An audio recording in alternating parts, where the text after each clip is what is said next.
Hello and welcome to the CX Files for August 11th, 2022. My name is Mark Hillary and I'm in Sao Paulo, Brazil.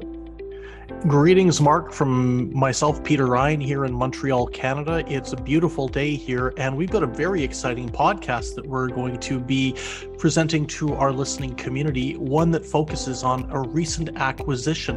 As we all know, the BPO space has been consolidating for some time, and this was symbolized, I think, recently by the acquisition of Icon, a leading European nearshore BPO provider, by Yoummday, which is a German technology platform.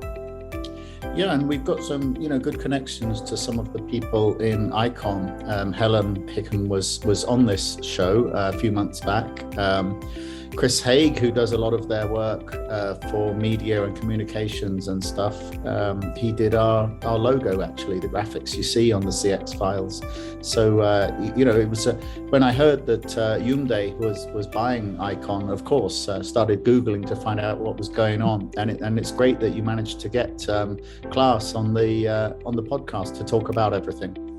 Exactly. We're very lucky today to be talking to Claas van Delden, who is based in Munich, and we had a very lively discussion. Claas is a great guy.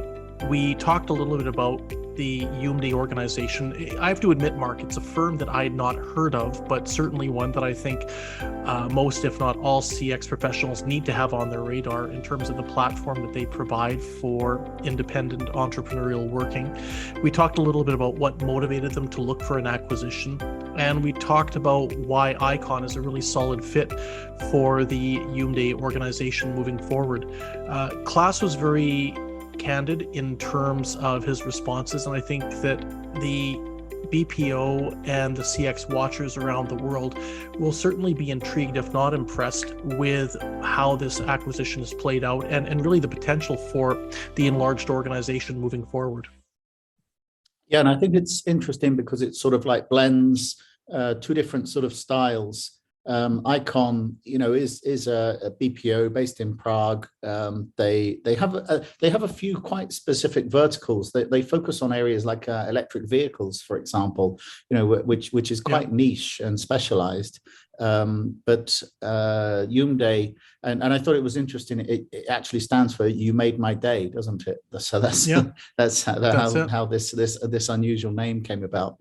But yeah, they're more focused on like creating a very flexible sort of work environment, like work at home. It sounds very similar to Live Exchange that we've talked to before, but of course, I think that they are differentiating their offer, and they're not trying to go down that kind of quite exactly the same kind of gig CX area.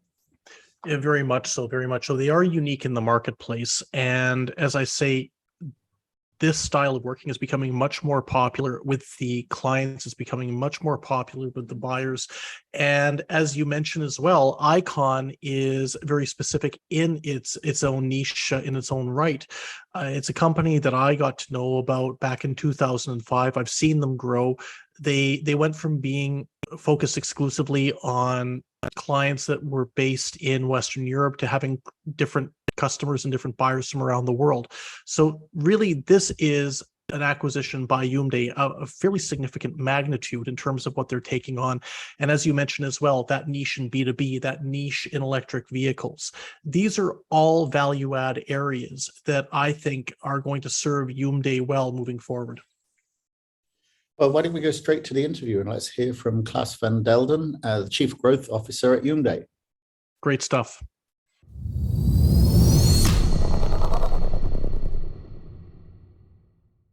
Well, the CX Files is really excited this week to be here with Claas van Delden, who is from Yoummday. Now, as many savvy CX watchers will know, Yoummday has been very much in the news of late due to some consolidation activity that we're going to be discussing with Claas. Claas, thank you very much for joining us from your office in Munich. It's a pleasure to have you here.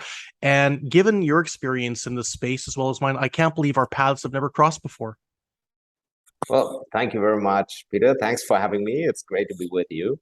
Actually, I'm still a little bit new to the industry. I've only started working with Yoummday beginning of this year. but I've known the company for the past 3 years from the customer side. So before that, I was responsible for a digital portfolio, and 3 of our companies had outsourced their customer services to Yoummday. So, but I'm very happy to meet you and really happy to talk about Yoummday and our acquisition. Right on. Well, we're so happy to have you here. And I think a good starting point might very well be that to talk about Yoummday, because for those of us who aren't familiar with the organization or just starting to become familiar with it, maybe if you could give a brief overview about the firm, its history, what it does exactly in the CX space, and also maybe if you could touch on the name and what it stands for, because you told me that before we started recording, and I think that's an amazing story. Sure. So maybe I start with the name. Yoummday stands for "You Made My Day," and that is the feeling you're supposed to have if you interact with our company. That was the idea that the founders had when they founded the business back in 2016, and it has been our guiding principle ever since. Yoummday today is a marketplace for contact center services. So we have built our own software platform, and on that platform, you have, on the one hand side of the marketplace, more than 6,000 talents, self-employed CX experts that are located across the globe. And on the other hand side of the marketplace, you have about 60 corporate clients, anything from fast-growing startups to Fortune 500 companies that run projects, customer service and sales projects through the platform. And the special thing about the business model is that because we are a marketplace, we can save on a lot of costs that traditional contact centers would have. So we have no offices, no third-party software costs, very little overhead, etc. And most of these savings we pass on to the talents, so they can make a much better compensation on Yoummday than they could with their local call center. And therefore, we get a very high quality in terms of talent on the platform and very good retention.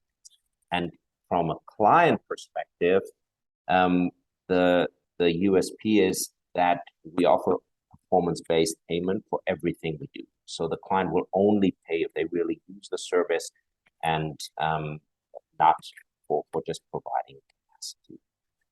And the company has been founded in 2016, so it's been a while. Originally, it was not so easy to sell the model because pre-COVID, people were a little bit reluctant with the work from home approach and everything. Obviously, we've got a great tailwind from COVID, and by now we're seeing a great traction, actually on an international scale already. And that's what Yoummday is. Fantastic. Well, that's a really good explanation and overview of the company. And I really like what I hear in terms of the business model. And I will say this, 2016 for a founding year is obviously one with very good luck because that's the year I founded my company. So kindred spirits in that sense. But, you know, as we talk about the evolution of the company, I want to get to the discussion about the acquisition that you've made. And before we talk specifically about the deal, could you talk a little bit about what prompted Yoummday to decide it wanted to make an acquisition? What made it feel that this was the right time in the marketplace to go out and look for a buy? Mm-hmm. So, about 12 months ago, we saw that the model was really taking off and we're getting good traction. The marketplace was seeing great liquidity, but we still had about 90% of our client base coming from the German-speaking countries. And we were thinking of ways to internationalize our business. And obviously, one option was through M&A, simply because it would give us faster access to international markets. Because, as you know, in the contact center business, the sales cycles sometimes tend to be long. And therefore, speeding up the internationalization was one clear motive. And then also adding additional skills. So far, we were very focused on B2C and mass market projects, and we were looking for additional skills that could complement our service. Okay. Interesting, interesting. So then let's talk a little bit about the buy that you made, which was Icon, which is headquartered in the Czech Republic. And it's a company that I've known for quite some time. We've had the pleasure of having Helen Hicken, the company president, on the CX Files at least once. And I actually got to know the firm at a conference back in 2005. So my history with Icon goes some way back. And one of the things that strikes about Icon, Klaus, is the fact that it's got a very strong background in the business to business space, which I can say as an analyst, I feel is very important in the CX BPO industry, but it's not one that gets a particular amount of attention. From that standpoint, the B2B legacy that Icon brings to the table, what do you see as the complementary elements of that relative to where Yoummday comes from in terms of its remote working with entrepreneurs? Mhm. So I mean, when we got to know Helen and the team, we were really extremely impressed by what they have built over the years. Clearly, they were pioneers of nearshoring back in the day when they founded Icon, and they have built a great business ever since. Also through difficult times. Obviously, COVID was not easy if you've had a lot of clients from travel, etc. So this was great, and it was a great team that was looking for innovation in our industry, and we immediately felt that would be a good fit. And kind of that's what Helen also communicated back to us, that she sees Yoummday as kind of the next evolution phase for the contact center industry. And that was a great starting point. Then the capabilities that Icon brought to the table, the B2B expertise, managing complex multi-language projects, that was something that is clearly adding to our overall capabilities, and it lets us provide a broader range of services going forward. And then also we were looking to buy an international client portfolio that has the potential to grow in terms of volume of services over time. And there, both Helen and the Icon team, but also the Yoummday team, saw great potential because we now can offer a much broader range of services. And actually, Mark, the Chief Business Development Officer of Icon, he says, hey, now I have a second pitch I can basically deliver to potential clients. Because all of a sudden we have global reach in terms of talents, and we can offer just a 360 service versus just the B2B part as in the past. And that's really exciting, and that sort of leads me into the next point I wanted to discuss with you, and that is some of the industry-based subject matter expertise that Icon brings to the table. And you know, as a legacy player that has been doing some fantastic work with international clients from the European nearshore, I really think that Icon is a firm that bats above its weight in so many different regards. One of them that has interested me a lot is the push they've been making since the start of the year on supporting the electric vehicle ecosystem. Obviously, this is a massive opportunity. EVs are growing like mad, whether it's on your side of the pond or mine.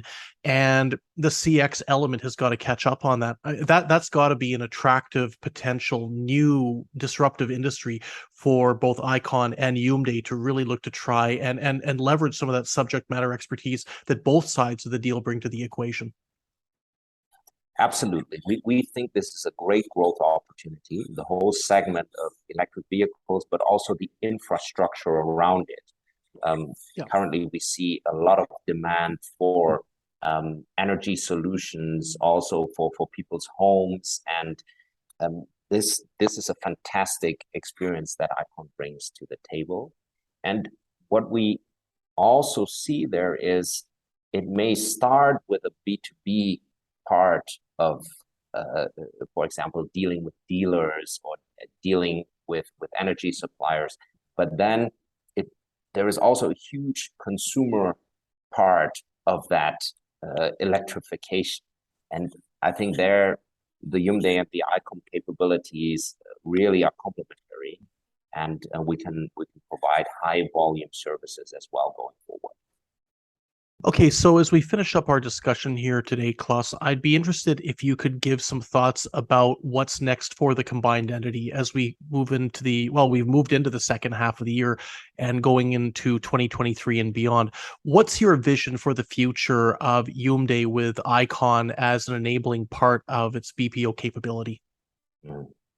So what we see is by combining the two business models, we see a great potential migrating the traditional contact center approach to the marketplace model.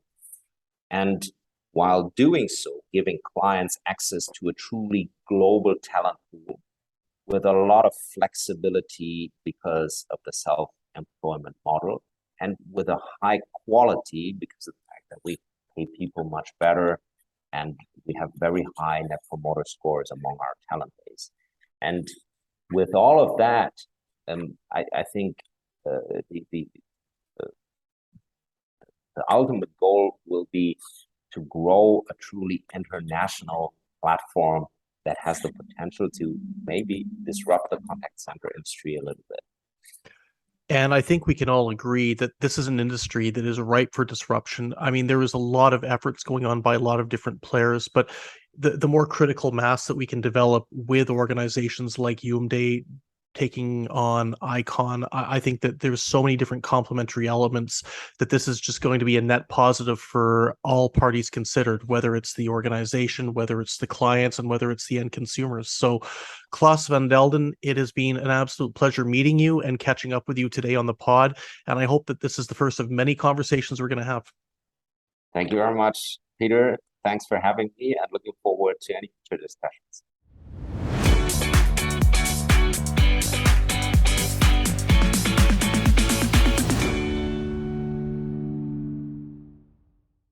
Thanks for listening to the CX Files podcast. We really appreciate your feedback and suggestions. You can reach myself, Mark Hillary, or Peter Ryan via LinkedIn. Please also leave a rating or review on your favorite podcast provider, as that helps more people to find us. As always, we'd like to thank Chris Haig at Traction Media for the CX Files graphics. See you next week.